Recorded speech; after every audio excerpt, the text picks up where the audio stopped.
lanjut. Lansia sebutannya, kalau kita bilang usia lanjut, sialan. Jadi lansia masih banyak yang usia tua tadi masih. Jadi itu ya dokter ya tadi pesannya harus juga isi kosong isi gitu. Jadi setiap kali menemukan masalah dan kita kalau kita kosong terus kita harus isi terus, belajar terus ya dok. Dia sekolah masuk fakultas umur 65, ternyata dia bisa mencapai dokter. Itu Ibu Sopoy terkenal sekali, salah satu dari itu KKD itu. Jadi dia mulai masuk kuliah 65.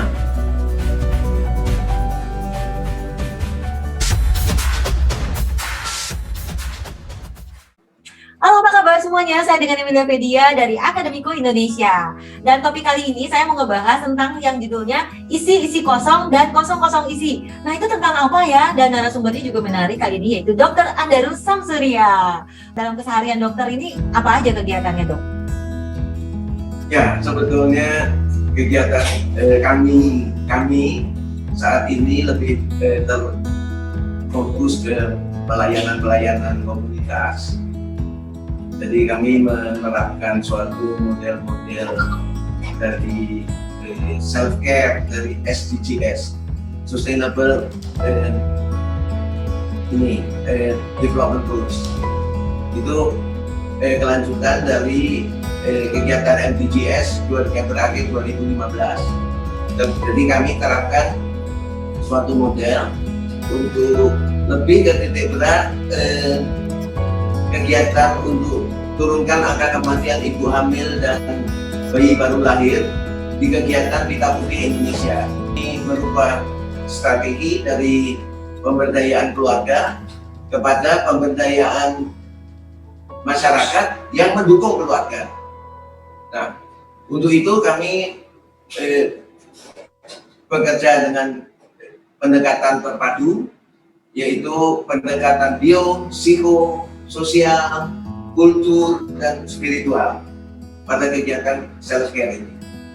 Jadi titik berat pemberdayaan masyarakat kami coba ketengahkan lebih terfokus gitu. Itu kegiatan keseharian. Kalau Pita Putih, iya Pita Putih singkatan dari apa, dok? Pita Putih bukan singkatan, memang White Ribbon. Jadi kami bagian dari Global White Ribbon Alliance, Pita Putih Global yang ada di Amerika, yang dianggotakan oleh 157 negara. Nah, kami salah satunya di Indonesia dengan Pita Putih Pusat. Dulu Aliansi Pita Putih Indonesia, sekarang sudah diganti nama dari Pita Putih Indonesia. Tingkat pusat dengan ketua Ibu Hiwo, di mana di sana tergabung kira-kira 15 organisasi aktif dan 90 organisasi yang terlibat di seluruh Indonesia, ada di 27 provinsi, kabupaten dan wilayah Anda. Jadi Pita Putih ini banyak ibu-ibu di sana. Kebetulan saya ketua DKI Jaya, satu-satunya cowok. Masa? Satu-satunya cowok. Oh, jadi ini organisasinya kebanyakan wanita semua. Organisasi Kowani, berbagai macam cara sermasri, ibu-ibu Darmais, wanita ini Muhammadiyah, wanita itu berbagai itu. Jadi di situ kami ingin menurunkan angka kematian ibu hamil dan anak baru lahir yang tinggi.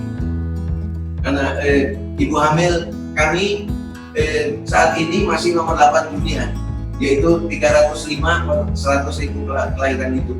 Sedang bayi 12 per 1.000 kelahiran hidup. Itu juga nomor 25. Tapi untuk angka kematian ibu, saat ini kami masih nomor 8 dunia. Dari sebelumnya nomor 2. Jadi masalahnya besar sekali. Kenapa sih, dok? Masalahnya kok bisa sampai, dan nomor satunya siapa, dok? Laos. Oh, Laos. Waduh, Indonesia serem juga ya. Kematian ibu dan anak. Tapi sekarang kami udah diturunkan 8 ya. Dan kami berusaha dengan pemerintah, kami salah satu mitra pemerintah untuk menurunkan angka kematian yang tinggi. Itu emang alasannya kenapa, Dok? Maksudnya penyebabnya gitu, kok tinggi? Penyebabnya berbagai hal. Dari masalah bio itu, masalah psiko, masalah sosial, masalah gender, kultur itu kan pembiaran. Jadi karena ini kehamilan yang seharusnya dianggap alami itu, tapi kan penuh risiko. Nah, kehamilan yang penuh risiko ini kurang diperhatikan. Ibu harus berjuang dengan hampir sebagian besar oleh ibu sendiri. Dukungan suami banyak yang kurang. Nah, jadi sekarang kami coba meningkatkan dukungan keluarga, dalam keluarga oleh suami, tapi juga di luar keluarga. Karena sering sekali keluarga itu karena kesibukan kesehariannya sering sekali terlibat pada keseharian pengelolaan keluarga begitu. Nah, bapak-bapak juga sibuk, kurang perhatiannya terhadap ibu hamil yang dianggap ini suatu kehamilan alami lah, itu biasa-biasa, nggak ada masalah gitu, itu masalah ibu gitu. Nah, ini nggak bisa begitu, bapak-bapak mesti banyak terlibat. Kayak di NTT itu dibentuk itu satu kampung, membentuk suatu organisasi khusus bapak-bapak memperhatikan ibu. Hah? Itu dikelola oleh ibu atas Endartini di sana. Jadi ada organisasi khusus bapak. Nah itu, tapi sekarang tuh tetap kurang, kadang-kadang keteter kan kegiatan ibu keseharian keteter. Jadi sekarang ditempuh kebijakan-kebijakan baru dan strategi baru untuk memberdayakan masyarakat, mendukung keluarga dan individu tadi. Tentu aspeknya begitu luas. Aspek bio termasuk kesehatan di sana. Ya, itu banyak sekali masalah gizi, lingkungan hidup, PHBS dan lain-lain. Jadi banyak sekali aspek yang harus ditempuh. Belum aspek psikologi gitu kan, aspek sosial, di mana psikososial, pendidikan, ekonomi, semua kadang-kadang nggak tertangani, terus nggak terkelola dengan baik di komunitasnya, di keluarganya malah. Waduh. Banyak sekali, apalagi di kesehatan perkotaan di DKI ya. Kami membidangi DKI kan, kami punya masalah kesehatan perkotaan, di mana banyak sekali masalah urbanisasi, tapi mereka kan tinggal urban ini nggak bisa tinggal di pemukiman yang tanahnya mahal, di properti begitu. Jadi semua orang kalau bisa tanahnya gratisan atau yang murahan, dan itu di pinggir kota, di pinggir itu ya, di pinggiran kota, daerah kumuh-kumuh, pinggir rel kereta, kadang-kadang di bawah jembatan-jembatan. Nah, di bawah sedang itu tegangan tinggi yang nggak boleh ditinggalin sebetulnya, tapi mereka tinggal di situ dengan fasilitas minim. Sebagian besar penduduk kita itu. Jadi masalahnya tidak hanya terhadap ibu hamil, tapi masyarakat, sebagian besar masyarakat rentan kita. Gitu. Waduh, banyak juga ya PR-nya. Banyak juga PR ibu-ibu ini. Ya, karena banyak sekali masalah-masalah. Belum kita masalah bio, masalah sos bagaimana itu, sabrek-abrek. Masalah psikologi ternyata temuannya juga banyak. Sampai pun angka-angka ini yang disampaikan oleh dokter barusan ini, ada seminar tentang bunuh diri. Nah, ternyata mengejutkan, tinggi sekali, terutama juga di kalangan remaja. Dari percobaan, dari hanya berpikir, terus mencoba, terus sampai betul-betul melakukan. Ternyata angkanya mengejutkan itu oleh psikolog dari kalangan itu. Ya. Jadi berbagai masalah di komunitas 1001 macam. Kalau kita ada di lapangan, ketemulah itu. Kalau kita mata kita awas ya. Lama-lama kan kita mata kita kayak matanya asesor bawa checklist ini saya. Jadi, daerah kepulauan dengan daerah maritim. Tapi ternyata daerah maritim pemakan ikan paling sedikit seluruh Asia Tenggara, seluruh Asia. Ya, pemakan ikannya. Kampanyenya Ibu Susi itu makan ikan tuh. Gemar makan ikan. Sekarang kampanye itu. Dan daerah kita adalah daerah dengan geografi pegunungan, daerah pedalaman di mana infrastruktur belum ada gitu. Jadi pola makan kita masih buruk. Kalau di daerah daerah sekitar Jogja Pelayan Wonosari segala gitu, mereka kan jarang sekali mendapat protein tinggi. Jadi pola makan mereka lebih banyak ke sayur-sayuran begitu, sehingga tumbuh kembang dengan masalah stunting kita di pedesaan dan di perkotaan ternyata bedanya nggak banyak, sekitar 30-36% begitu. Tapi beberapa perkotaan itu tuh malah 50% stuntingnya. Tumbuh kembang, tumbuh itu tulang, otot, kembang itu otak. Nah, jadi kalau memang tumbuhnya jelek, biasanya juga kembangnya juga jelek begitu kan. Nah, masalahnya banyak sekali. Iya, Ya, dokter selain dari Pita Putih ya, dokter juga kan aktif nih di berbagai organisasi. Organisasi Ya. apa lagi nih? Dokter kayaknya koleksi organisasinya banyak banget gitu kan.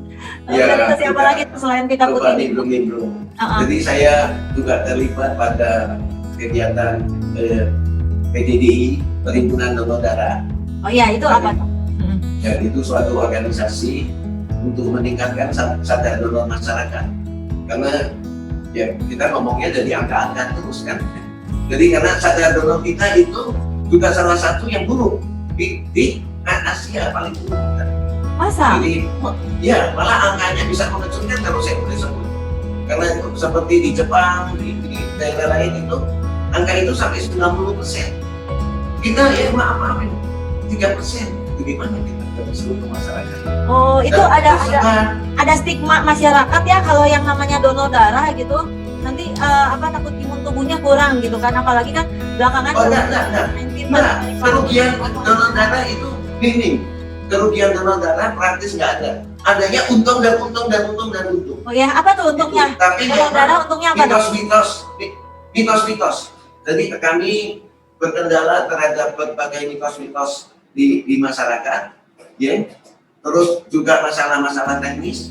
Karena sekarang Pak JK juga ketuanya kebetulan di nasional nah itu untuk kembangkan berbagai masalah teknis, terutama yang sedot begitu. Masalah teknis sedot nggak semua kota besar punya dan nggak semua daerah punya. Sedang kebutuhan kita adalah seluruh wilayah, seluruh Indonesia. Dulu darah dikirim dari Jakarta ke Irian, sekarang sudah tak, ya kan? Dulu Tangerang pun nggak punya, sedot Bogor nggak punya. Jadi kita punya, apalagi kalau ada hari-hari besar begitu ya, seperti Lebaran, seperti hari Natal, hari libur gitu. Oh, angka pendonornya turun sekali sampai 87%, turun sekali. Jadi kebingungan. Jadi semua diberdayakan. Ayo, buat itu. Nah, untuk DD kita kan juga dari kesibukan hari-hari itu turun gitu. Nah, karena itu sudah difatwakan oleh MUI, sudah juga dihitung bahwa donor darah itu halal dan malah bagus dan harus didukung. Untuk itu masyarakat juga harus menyelenggarakan berbagai kegiatan. Tinggal di bagaimana pengaturan pengambilan darah UTD ke lapangan, jadi tidak harus ke PMI. Kami sudah punya 5 pusat sedot di Jakarta, Utara, Daerah, Timur, punya. Tanggal 5 ini terkonsentrasi di pusat di Pecenongan. 3 hari tadi, 5, 6, 7.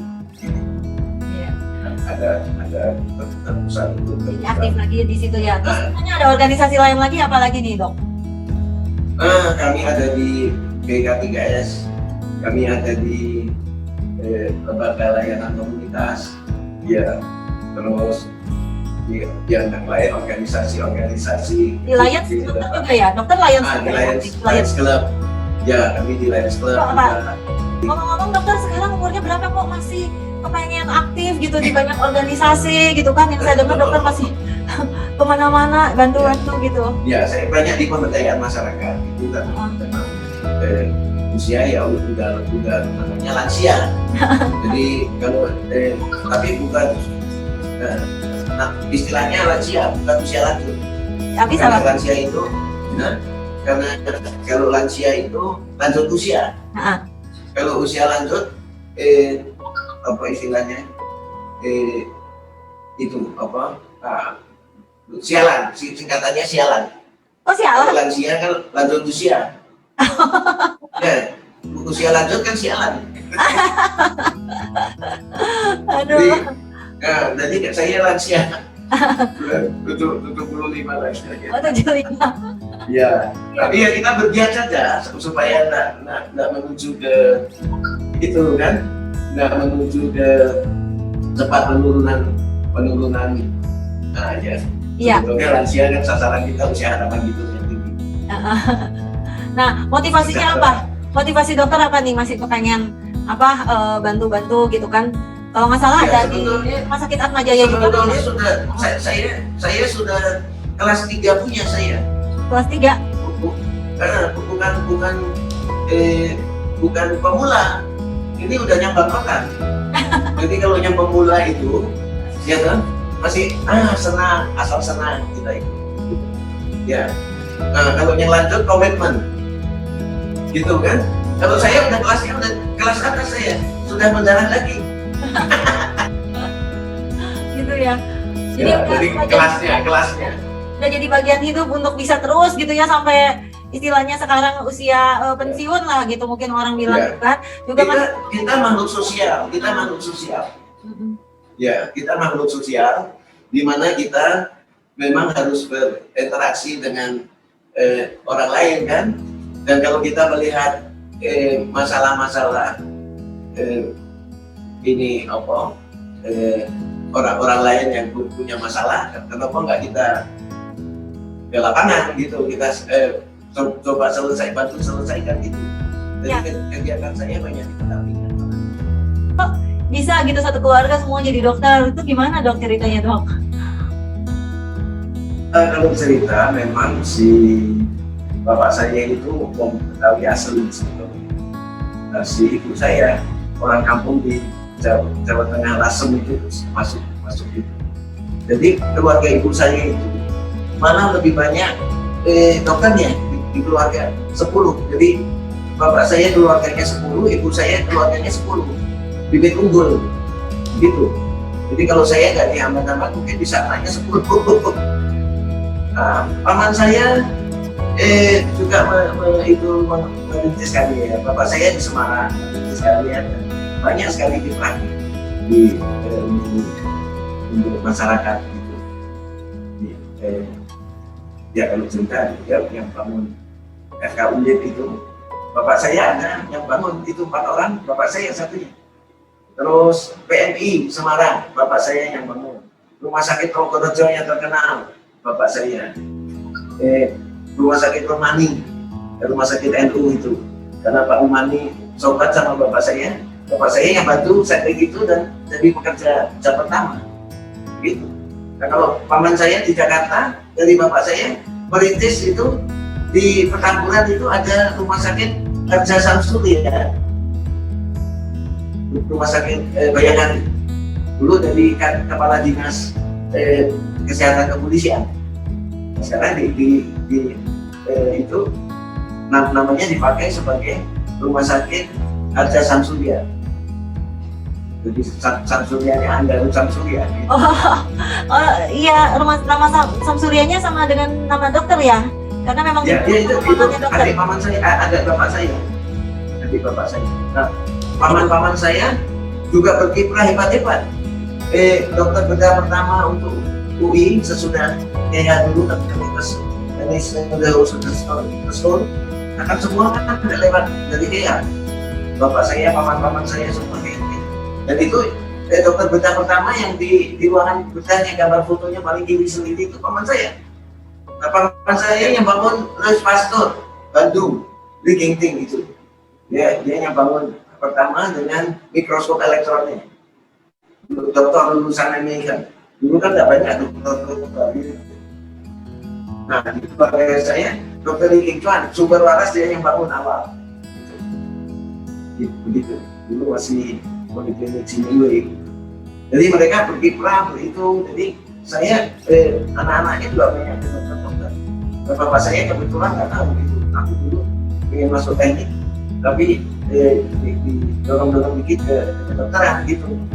Terus paman saya bilang, karena dia yang bangun untar kan, jadi dia bos untar lah. Paman saya ini gitu dulu, dokter di Tom Sodo, anaknya juga hebat-hebat. Gitu.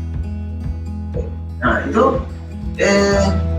dia yang tarik saya. Udah sini sekolah sini ada di sekolahmu, kamu sekolah untar. Itu aku langsung untar. Ya kita selesaikan itu kan. Nah, di sana ya selesaikan itu juga banyak. Teknologi adanya ke anak-anak di Solo, nanti sekarang kita kena UI di sini. Jadi semua masih bergiat gitu. Waduh, family dokter. Dokter juga, apa istrinya dokter juga ya? Dokter. Dokter tapi apa itu? Dokter umum, tapi kerja lama di rumah sakit Tarakan. Oh. Dulu dari awal Tarakan.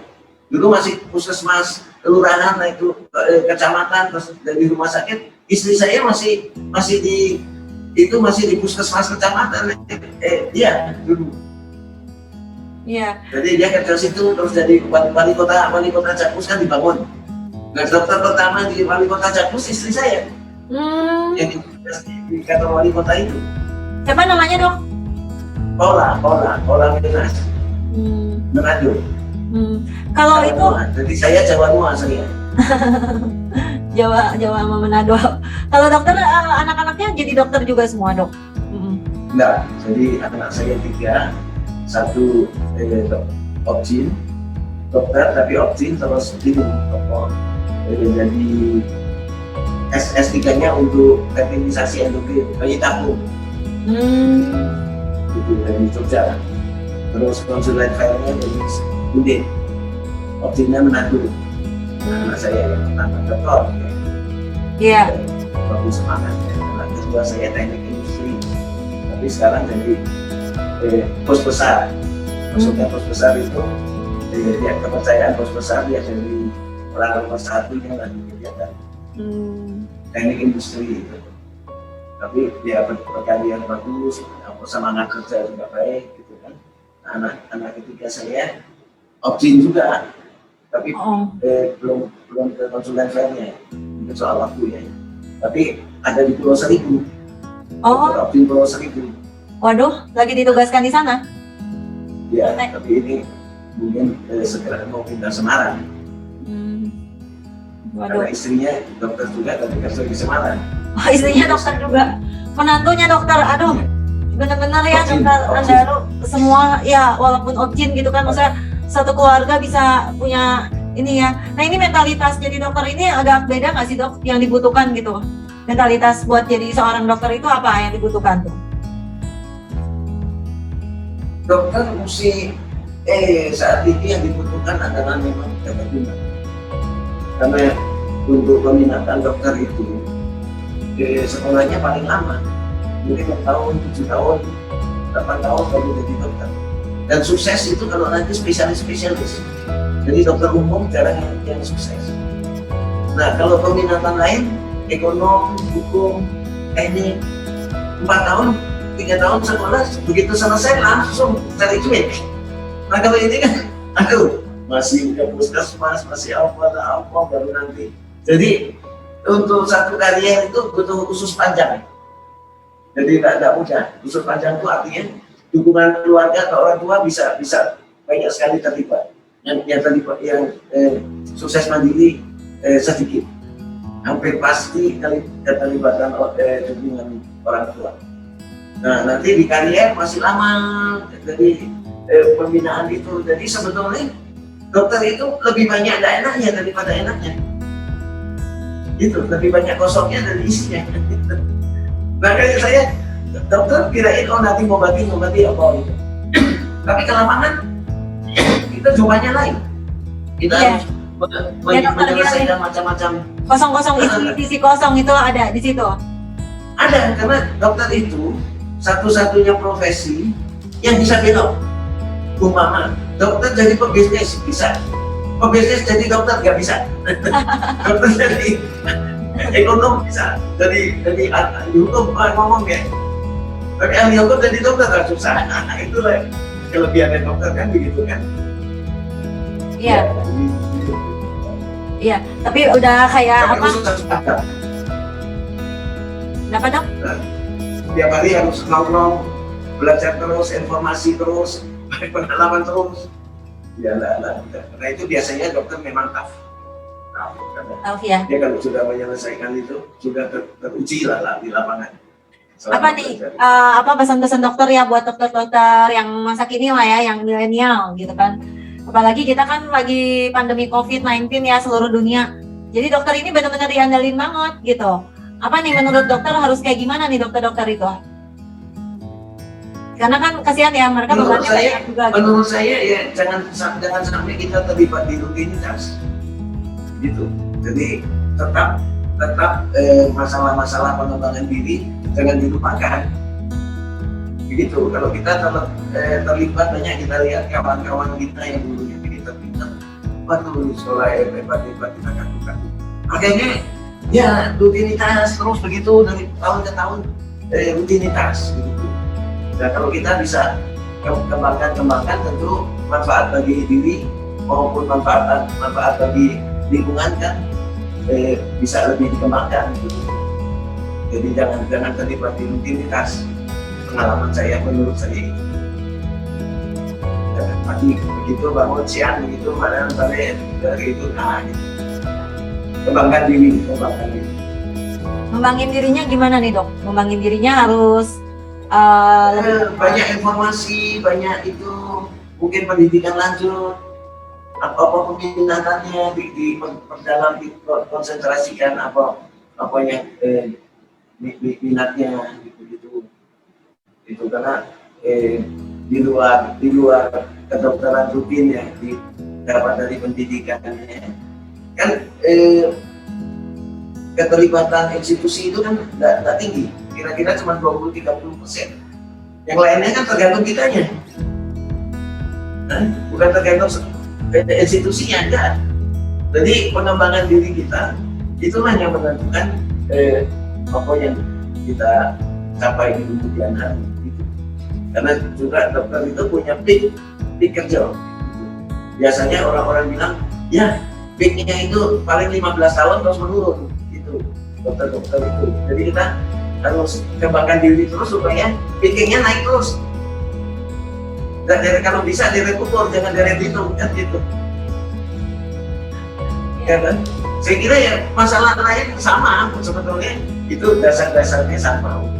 Data lain juga begitu, kita bisa mengembangkan diri. Jangan tertumpu pada apa yang kita dan pakai kacamata kita.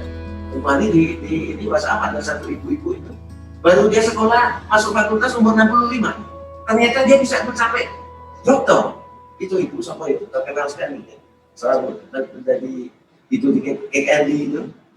Jadi dia mulai masuk kuliah 65. Nggak bisa. Bisa ya kayak gitu? Bisa. Jadi tiada batasan usia nggak ada, karena peak itu bisa 95 kayak ibu siapa itu. Dia lihat lagi 95 masih nulis. Bapak saya 91, baik otaknya masih terkejar duit. Dan kalau dia turun begitu dia stop turun dia langsung turun cepat. Iya. Hati-hati, Alzheimer demensi banyak. Alzheimer demensi kita banyak. Itu karena udah nggak mau aktivitas ya, udah usia ini. Mahathir Muhammad kan 90 tahun lebih jadi Perdana Menteri. Ya, lansia masih bisa produktif. Lansia itu masih bisa produktif. Produktif nggak selalu cari duit. Produktif membantu keluarga, jaga cucu bisa. Produktif membantu masyarakat di lingkungannya bisa. Jadi lansia bukan ini usia lanjut, bukan usia lanjut. Lansia sebutannya, kalau kita bilang usia lanjut, sialan.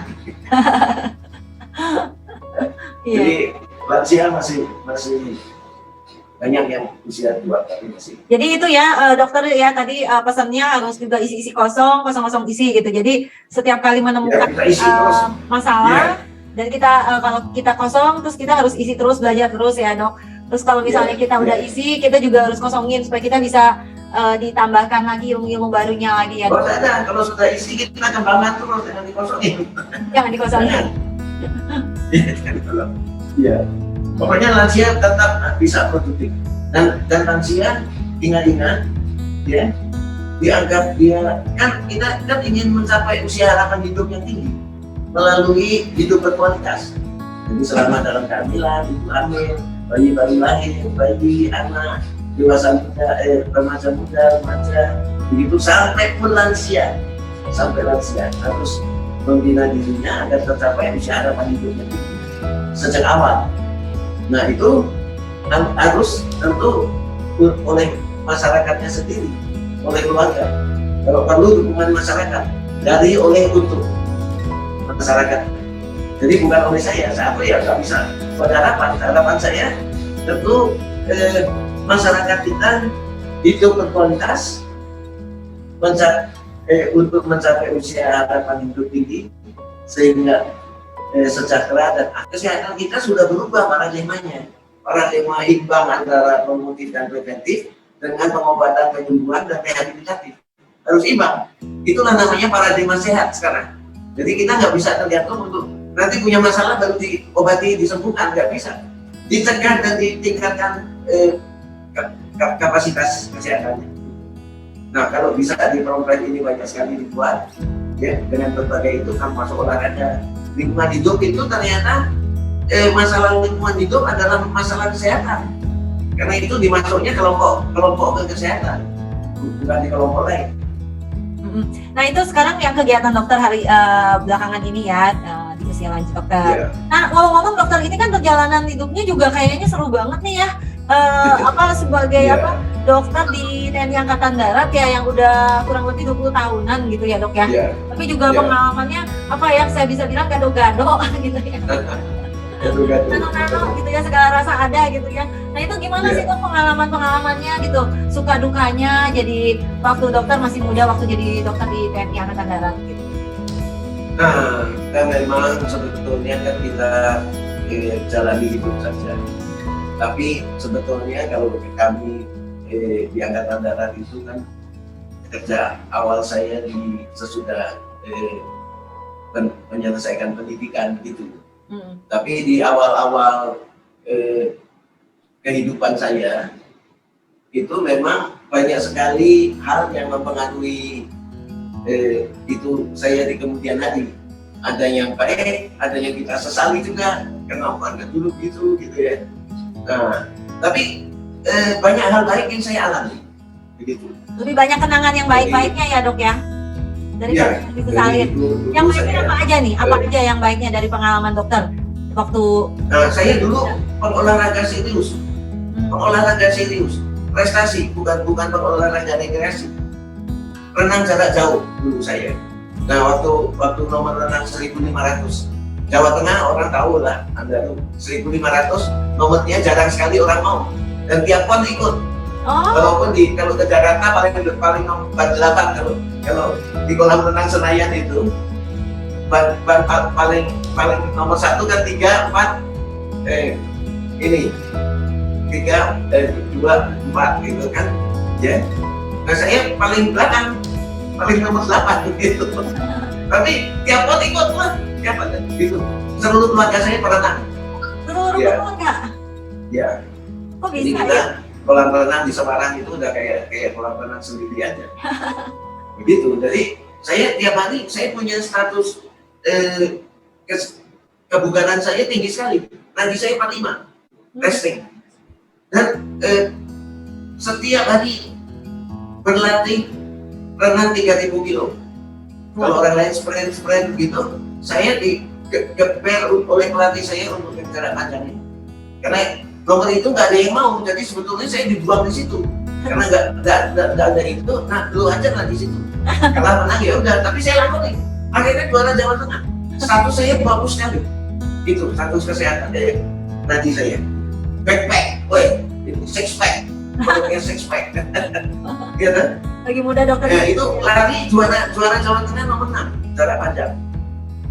Jadi ada kelompok-kelompok kita yang jago-jago. Kayak pikir, wah dia lebih jago nih. Ternyata enggak, aku bisa itu. Nah, waktu masuk ke pendidikan SMA selesai, saya masuk ke universitas. Yang itu dibuang, itu upaya yang begitu hebat itu terbuang sia-sia. Itulah yang saya sesali sampai sekarang. Jadi masih pengen jadi atlet berenang ya? Oh, tiap hari, tidak ada hari Minggu. Tiap pagi sudah berenang, tiap sore sudah punya gym sendiri di rumah. Bapak saya fasilitasi semua datang. Jadi hubungan dengan perkawanan itu menyenangkan sekali itu. Ya bagaimana kita tiap hari gitu ya berenang, naksirnya cewek-ceweknya halus, yang ayu-ayu. Naiknya sepeda dulu. Tapi tiap hari berenang, tiap hari ke kolam renang, semua beramai-ramai. Dari sini. Jadi dokter gimana? Waktu jadi dokter itu cukup lama ya di Angkatan Darat tuh gimana tuh? Perjalanannya bedanya apa sih sama dokter umum biasa? Kalau kerja di pemerintahan nih, jadi dokter pemerintah? Ya sebetulnya sama aja. Tapi tuntutan di Angkatan Darat, kebetulan saya kerja di bagian yang perang, urusan perang. Walaupun nggak perang, tapi seluruh pasukan kesehatan harus siap setiap saat. Nggak ada cerita mesti disiapkan dulu baru itu kan. Jadi kami semua saya kan kerja akhirnya kerja kantoran, bukan kerja ngobat-ngobati kayak di bagian ini, di bagian rumah sakit gitu, bukan di fungsional. Saya di struktural. Nah, kerja di struktural ya kan kerja beda dikit lah di kantoran gitu. Tentu banyak persiapan komunikasi yang menyenangkan di situ, banyak kegiatan untuk kantoran bagaimana sih kumpulin data rahasia. Kegiatannya dokter harus nyiapin prajurit dokter yang ke medan perang gitu ya. Ke medan perang mana tuh yang udah pernah? Ya mereka kan dukungan ke kegiatan di PBB banyak. Yang di sini. Ada yang ngirim ya? Dikirim ya? Hah? Dikirim sama dikirim mereka. Tapi kan mereka kalau ke lapangan kan harus siap semua. Harus siap orangnya, siap perangkatnya, siap dukungan logistiknya. Kan semua harus siap. Jadi nggak ada cerita nggak siap. Begitu mereka penugasan pulang, bukan kita ditaruh dulu baru nanti mau berangkat lagi siap lagi, nggak boleh. Kalau di tentara begitu tugas pulang sudah disiapkan lagi saat itu untuk nanti penugasan lagi. Waduh. Nah, semua kan harus disiapkan dari nyiapinnya apa aja dok? Yang disiapinnya apa aja buat orang perang tuh? Buat jadi dokter untuk perang ya? Atau siapin untuk? Iya, nah saya kan petugas dulu di bagian lebih dari Kesubat, jadi persiapan standar untuk petugas kesehatan yang kita tugaskan gitu. Jadi semua kan harus disiapkan. Terus logistik kita mesti itu rumah sakit lapangan kami punya yang harus segera dan dilatih bagaimana membuat rumah sakit lapangan dalam tempo nggak sampai setengah jam sudah harus bisa diereksi. Itu dilatih terus itu. Nggak boleh nanti ganti petugasnya, bingung bangun begini gimana? Ya logistik obat. Kami punya pabrik infus di satu tempat, nggak boleh disebutin tempatnya karena kalau perang di bom celaka itu. Pabrik obat, gudang obat kan ada. Jadi kalau kerja di militer banyak rahasia ya? Banyak rahasia. Iya. Nggak boleh ngomong. Tapi siap gitu karena itu kalau militer selalu ngomongnya nggak bukan cuma satu kata. Apa? Siap. Siap Pak. Mau apa pakainya siap gitu. Iya. Nah, itu kan siap, nggak ada bilang nggak siap gitu ya, pokoknya siap segala. Nggak siap, nggak boleh. Nggak ada. Nggak enak Pak. Ayo Pak, nggak ada. Jadi artinya tiap saat itu sudah disiapkan dari awal penugasan, malah sebelum penugasan sudah disiapkan untuk siap tugas gitu. Nah, gitu. Terus itu, gimana nih pengalamannya? Kemudian kan ya pengalaman ini kan mengikuti kebiasaan kita dari Pengalamannya Kalau kemana apa-apa aja kan kan. katanya dokter banyak ke lapangan tuh. Ke lapangan tuh pengalaman. kalau ke lapangan ya saya kan di sebelah meja saya sebetulnya bagian bantuan kesehatan, tapi sering karena alih tugas gitu kan. Jadi saya karena yang bukan nongkrong terus di situ, seluruh penugasannya tiba-tiba banyak sekali kita terlibat begitu. Ada penugasan paling suka saya itu kalau jalan-jalan dengan ada satu kesatuan namanya Direktorat Topografi. Direktorat apa? Ditopar. Hah? Topografi. Oh itu Topografi. yang ngapain aja tuh dok? Buat peta. Oh, Buat peta. Heeh. Topografi. Nah, kalau penugasan ke topografi artinya jalan-jalan. Aja. Jalan-jalan. Ke Aceh sampai Irian. Begitu. Ke perjalanan. Karena yang dibuat petanya itu daerah-daerah yang belum terpetakan gitu. Nah, jadi kami ke mendukung kesehatan, angkutan, perhubungan kan terlibat. Begitu. Angkutannya helikopter dengan penerbang begitu. Nah, jadi kegiatan paling menyenangkan ya jalan-jalan itulah. Kalau yang lain kan ya penugasan begitu, pengobatan kemana, kesatuan Ampol kemana-mana, banyak sekali gitu. Nah kalau jalan-jalan ini saya menikmati sekali karena tadinya kan bos kita bilang begini, Anda tuh harus siap penugasan ke seluruh Indonesia, nggak bisa milih, harus siap Pak asal Monas kelihatan.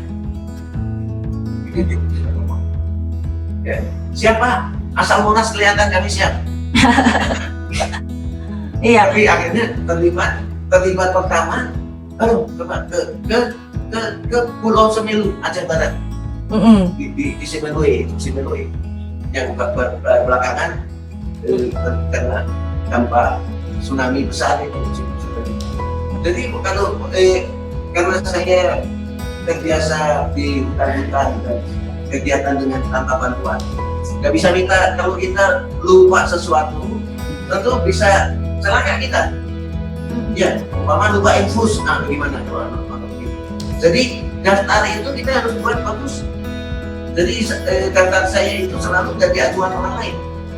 Jadi pokoknya kalau udah pergi nggak ada bantuan, artinya kesiapan kita harus prima.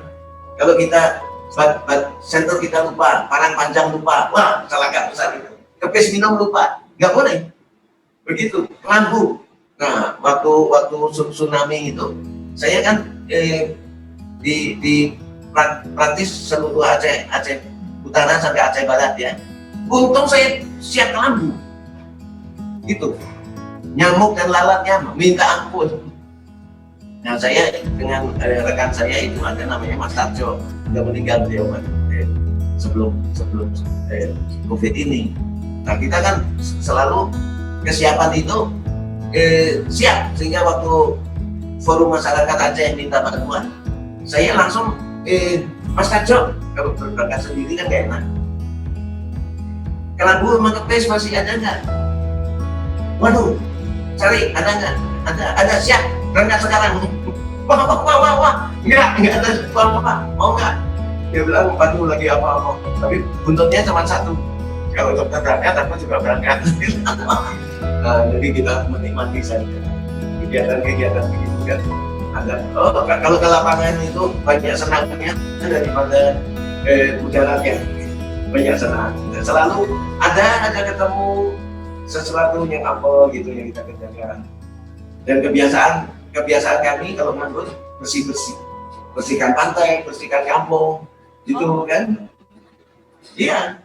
Dan kesiapan waktu dokter mau ya, maksudnya dokter seorang dokter tapi mau ikut bantu jadi melakukan kegiatan sosial ya makanya. Kalau sosial itu begini, kami terlibat di suatu kegiatan awal itu kegiatan URSK, rehabilitasi sosial keliling itu dari Kanwil, dulu Kanwil belum SOS. Dulu hampir dinas belum berperan, yang berperan Kanwil SOS. Nah, di sana ada kegiatan lapangan RSK untuk screening proaktif penderita masalah sosial di lapangan itu. Gitu di screening sampai ke Pulau Seribu 10 hari saya. Nah, saya dituntun oleh ibu yang mengagumkan namanya Ibu Yuliani. Gitu. Jadi kegiatan kami sebetulnya kegiatan lebih kami dukungan ke kesehatan, tapi mereka kan kalau buat kegiatan proaktif lapangan gitu selalu dianggap oh ini ada baksos ini. Yang datang orang-orang cari masalah cash, bukan masalah sos. Sebenarnya di screening kan masalah sos. Nah, disitulah kita mulai terlibat kecil-kecil, terus saya lihat banyak masalahnya. Pokoknya ya selama ini kan dari kacamatanya kan kacamata kesehatan gitu, kita nggak lihat masalah-masalah sos. Jadi di sana kita lihat tuh banyak sekali ya masalah-masalahnya itu yang kita nggak tahu itu mesti dikacain bagaimana, diselesaikan bagaimana. Terus aku ya terkagum-kagum dengan mereka kan semua mengagumkan gitu, baik orang-orang. Siapa dok yang mengagumkan, siapa dok? Ya orang-orang sos itu, jadi orang baik yang struktural maupun kader-kader. Yang mengagumkan dedikasi mereka, motivasi mereka, terus bagaimana mereka melakukan kegiatan di lapangan gitu. Aktif. Nah, saya kan hanya pengamat, pengikut gitu. Tapi lama-lama kita campur ya. Gini ya. Nah, lama-lama saya terlibat banyak di kegiatan rehabilitasi sosial. Lama-lama juga ke panti-panti mereka. Jadi bukan terus terlibat intens dulu di LBK, Lokal Bina Karya. Ada 9 LBK, saya praktis ada di 6 aktif. Kegiatannya apa? Kegiatan aktifnya apa? Ngapain aja dok? Nah kalau di LBK itu, kalau di panti itu adalah kegiatan daily living. Pantinya buat panti siapa? Panti apa? Reda atau seluruh panti. Kami punya 14 panti asuhan? Ya, panti asuhan, panti remaja, panti grahita, panti lansia, panti laras. Untuk ini panti laras, grahita untuk kebutuhan khusus gitu kan. Jadi kami terlibat di kegiatan panti. Ya, tapi ke lapangan aktivitasnya ngapain aja ke panti-panti itu? Ke panti, banyak. Kita mencoba mengimplementasi satu model standar lapangan yang sudah ada atau yang belum ada. Kan ini mata checklist saya. Dapurnya bagaimana, makanannya bagaimana, diselenggarakan bagus enggak. Dulu ada satu panti itu anaknya main semua. Itu ada di mana-mana. Nggak ada yang berani, kawan kita nggak berani turun ke panti. Saya nggak mau sebut itu apa. Tapi belakangan kita perbaiki, gizinya kita perbaiki, hygiene sanitasi kita perbaiki, cuci tangan. Jadi 6 langkah cuci tangan kita udah terapkan jauh hari sebelum. Kalau di klub saya itu Lions Club, nggak ada satu ibu yang nggak bisa cuci tangan. Aku punya lagu cuci tangan kita buat. Apa? Ayo sekali diajari lalu bisa. Ya udah aja. Ayo cuci tangan agar kita bebas kuman. Nomor 1 ini lagunya itu apa namanya? Selera jamu. Nomor 1 gosok sabun begini, nggak boleh begini. Ini kan sabunnya netes. Nomor 2 gosok punggung, jadi tunjuk jari aja kita udah urut. Nomor 3 sela-sela jari. Nomor 4 kunci jari. Nomor 5 ibu jari. Nomor 6 kuncup jari. Jadi seluruh ibu kalau di komunitas yang kita pernah itu pasti bisa cuci tangan kalau sebelum COVID. Nah, Rumah Sakit Atma Jaya seluruh warga harus bisa. Gitu. Di panti-panti juga harus bisa. Jadi, Atma Jaya sekali diajari itu udah bisa. Dokter kan jurusan dulunya satunya ambil kedokterannya di Atma Jaya ya dok? Enggak, saya di Untar. Oh di Untar. Untar ranking kedua, istri saya ranking pertama. Oh. Ya, tapi saya lama terlibat di Atma Jaya di kegiatan untuk standar K3-nya, standar proses, suatu standar proses kan mereka terapkan suatu standar total quality. ya kan? Nah, standar total quality harus didukung oleh standar proses ini, di mana pekerjanya dan sistem-sistem keselamatan kerja, berbagai aspek kerja penugasan kan semua harus ada tatanannya, ada SOP, ada kebijakannya, apa segala macam. Nah itu tanggung jawab saya. Gitu kita terlibat di situ, tapi akhirnya ya meluas ke lembaga pelayanan komunitasnya, gitu. Kerjasama dengan FK. Jadi di FK juga bagian keselamatan kerja, bagian saya juga. Gitu. Ya. Berbagai macam aspek kita selenggarakan ke sana kan. Ya, balik ke topik kita ya kali ini ya, isi kosong isi ya. Berarti dari semua yang dokter ceritain kan dokter menyimpulkan bahwa sebenarnya banyak hal yang dokter lakukan ini selama ini adalah kayak gitu. Ya kan, nah boleh dijelasin nggak nih maksudnya itu apa gitu dalam kaitannya dengan yang selama ini dokter lakukan yang isi kosong gitu. Ya, sebetulnya suatu pernyataan sedikit bombastis. Ya. Jadi memang kami menghadapi berbagai situasi selama perjalanan mengisi kehidupan ini kan, gitu. Jadi baik bagi saya pikir juga baik bagi klien. Kalau di sosmed namanya klien BPS, wajib binaan sosialnya. Nah, kalau saya sendiri isi kosong itu tadinya isi kosong soal waktu.